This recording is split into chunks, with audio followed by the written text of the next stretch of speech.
we also know that certain nonprofits and organizations might just dig their heels down and not change the usage of their words at all because they embody their values in that way. If you choose to do that, or if your nonprofit client chooses to do that, they just might realize that they may not get federal grant funding during this administration. And in the future, a different administration could roll back a lot of these executive orders and initiatives, just like Trump did with Biden. We see that all the time with different administrations coming in. So grants, federal grants for your programs, you might be able to use the same descriptors in the future.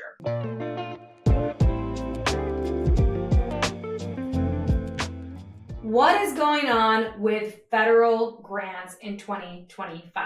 Hi, I'm Holly Rustick with Grant Writing and Funding, and we help aspiring and seasoned grant writers replace their full-time income on flexible hours writing grants from home and building up grant writing agencies. So we are definitely moving through a new era right now with federal grant writing. For access to federal grant writing during this new Trump administration in 2025, nonprofits need to be more aware of what types of words you are using, are not using in your grant applications. And that goes for all of you grant writers out there as well. We have always said at Grant Writing and Funding that grant writing is a word game, and the types of words you use play a huge part in how you construct a grant and how you communicate to the funding source and so much more. But with the Trump administration so far in 2025, we have just never experienced the sheer elimination of words banned or scrutinized in federal guidance before. So let me put this into context. In regular terms, yes, we see changes in the opportunity funding announcements. We definitely do when there's new administration comes into the White House. Absolutely. We've been writing grants for more than 20 years and have had our fair share of turnover in the White House, in administration, to see the priorities shift and change. We've also been through COVID to see the priorities shift and change. And we have learned to play the wordsmith game of grant writing. What is normal in federal grant word usage changes are the words that are often added to federal grant cycles when there is a new administration, when societal movements and norms enter into the federal mainstream, and when priorities of the federal government are identified. Absolutely. Even for foundation grants, you might think this only happens in federal grants. I'm here to tell you that it also filters into foundation grants. We have been training grant writers to connect words with the funding source priority areas, requests for proposals, RFPs, and the website information so that grant writers mimic funding source language.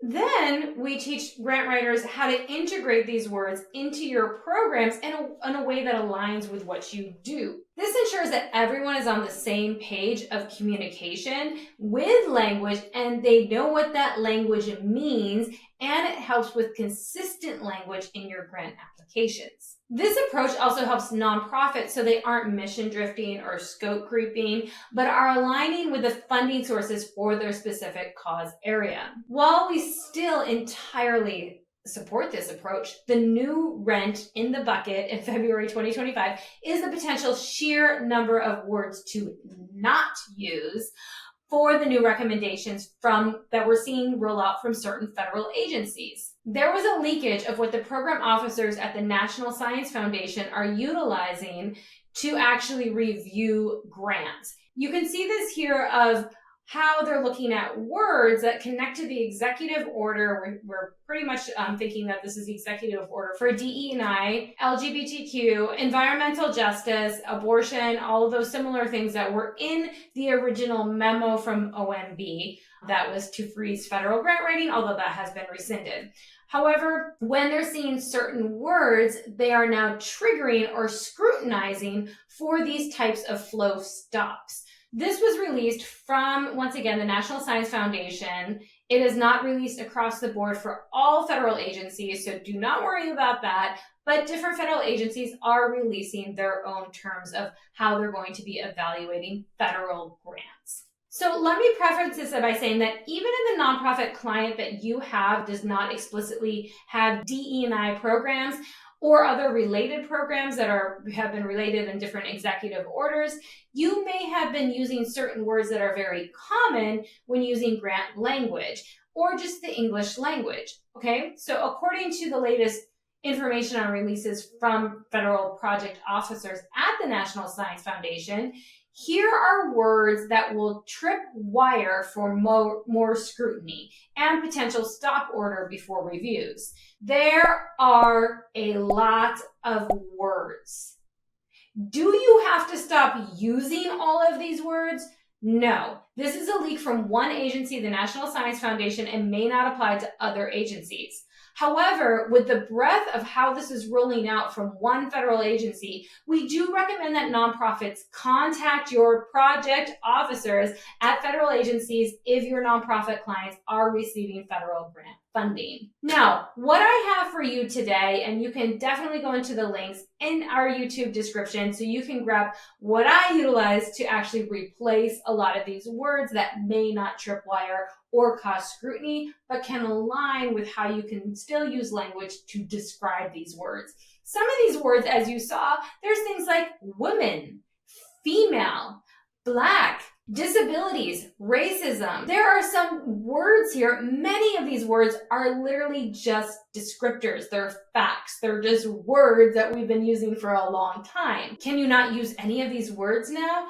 Once again, no, but they may cause more scrutiny, right? Some of these words may just all of a sudden make your grant not be awarded. And that is why we have provided some alternative words for you to use. But once again, I don't know if these are approved, but they are just not being flagged in certain areas, potentially. I also don't want you to forget, this is once again from one agency, and this is leaked, and they may, by the time this is published, hopefully really be able to pull back and say, okay, we're not going to tripwire all of these words.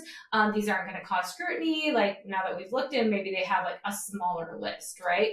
So definitely that is something that can be done. We're just publishing this in time as much as we can for you to give you more information. Now, we also know that certain nonprofits and organizations might just dig their heels down and not change the usage of their words at all because they embody their values in that way. If you choose to do that, or if your nonprofit client chooses to do that, they just might realize that they may not get federal grant funding during this administration. And in the future, a different administration could roll back a lot of these executive orders and initiatives, just like Trump did with Biden. We see that all the time with different administrations coming in. So grants, federal grants for your programs you might be able to use the same descriptors in the future. Some nonprofits and organizations may not even be ready to apply for federal grants. So you might be spinning out and freaking out about a lot of what's going on today, but you do not need to, because you might not even be in the position to even be ready to apply for federal grants. You may be looking more just at foundation grants, corporate grants at this point in time, and sticking with non-federal fundraising even, or individual donors, and that is okay. And then some nonprofit and organizations may choose to play the federal grant game because your funding is already allocated or you're really embedded into federal grant funding. Once again, federal grant funding just doesn't fund homeless shelters or other places, but universities and hospitals and fire departments and all of these big,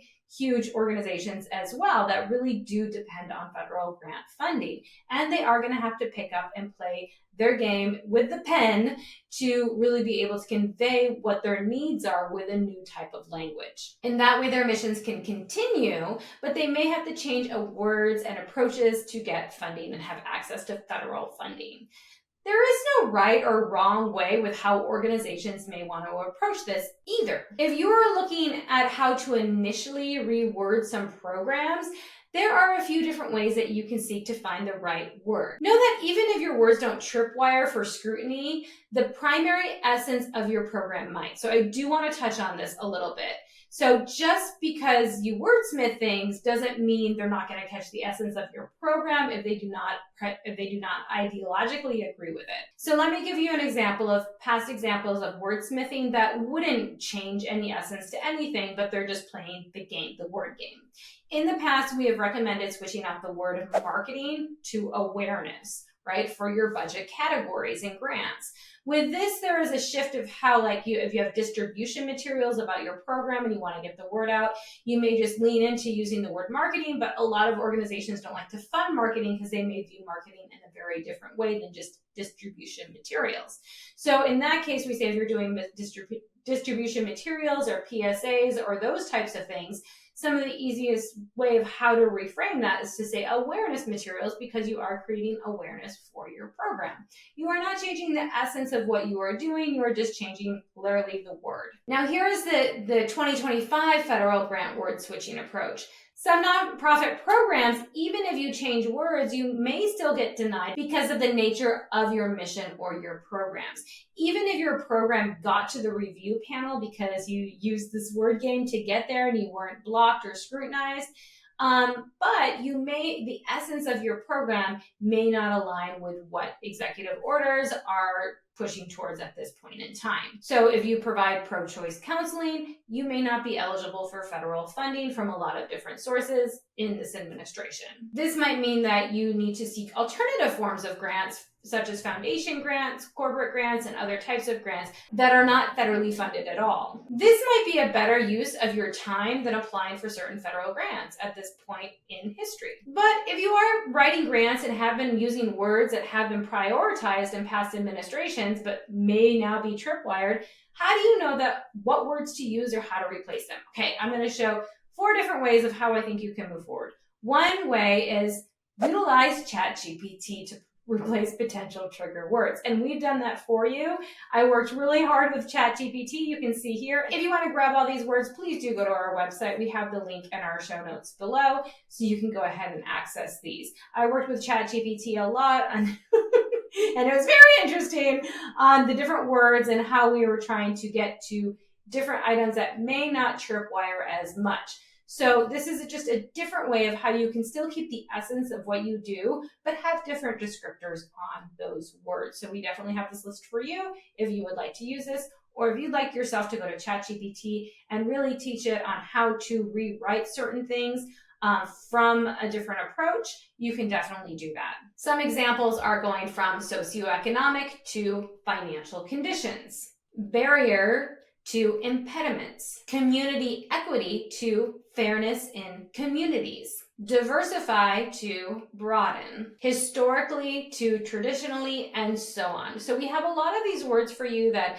you can definitely go to our website and get. So make sure that you can do that just to see if it's supportive. And once again, I don't know if these words will cause other tripwires, but they are not in any list that I'm seeing right now. And really working, I was able to put in the executive orders and put in other language and say, can you have this so it does not conflict with executive orders? Can you have it not conflict with these other things? And these were the words that ChatGPT, we went back and forth with for a while, but came up for me at this time. Another way that you can come up with new language is to use your mission, vision, and values. Go deep into your mission statement, vision statement, and values.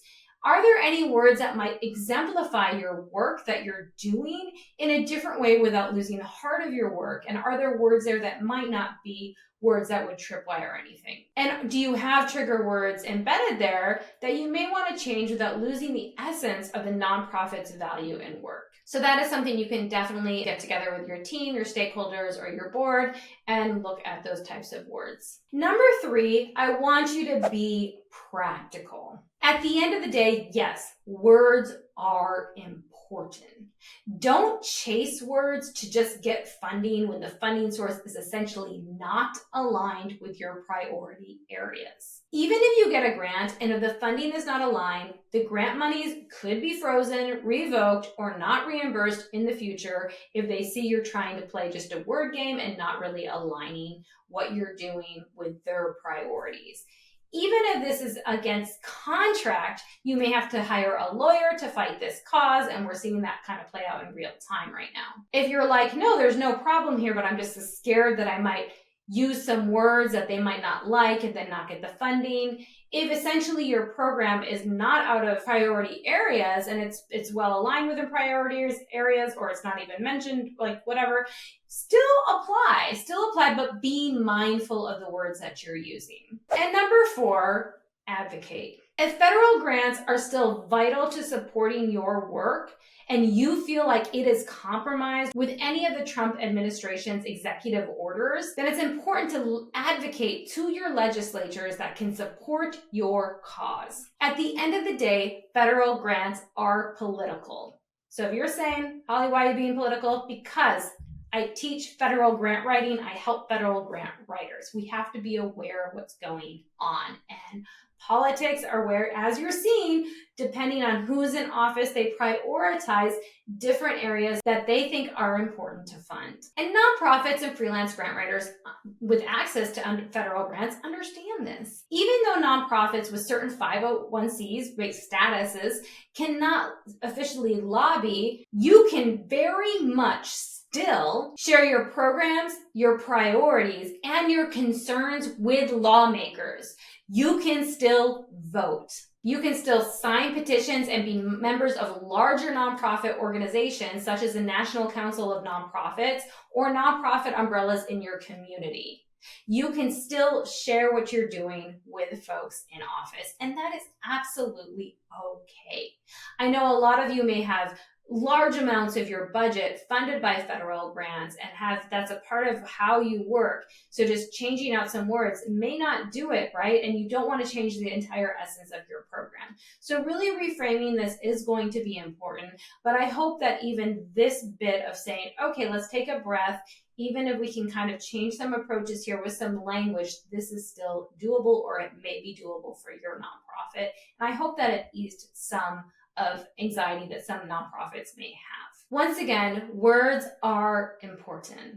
Grant writers, what you do is you write, you use words, you use language. It is hard sometimes if you feel like part of your ability to communicate is being erased by losing that ability to have access to language. I understand that. But you are also creative, you're innovative, and you need to serve your nonprofit clients. What you can do is you can either look at digging into federal grants and seeing how you can adjust some of your language, seeing how you can adjust some of your approach, contacting those project officers at federal grant agencies, and seeing how you can continue to help your communities. Or you can see how some of your clients may want to pivot more to other types of funding, and some of them might not be able to at this time. But once again, use the following 4 steps to really help assist you and give you some tools in this era. Make sure you subscribe to our channel so you can get more information and resources for your grant writing.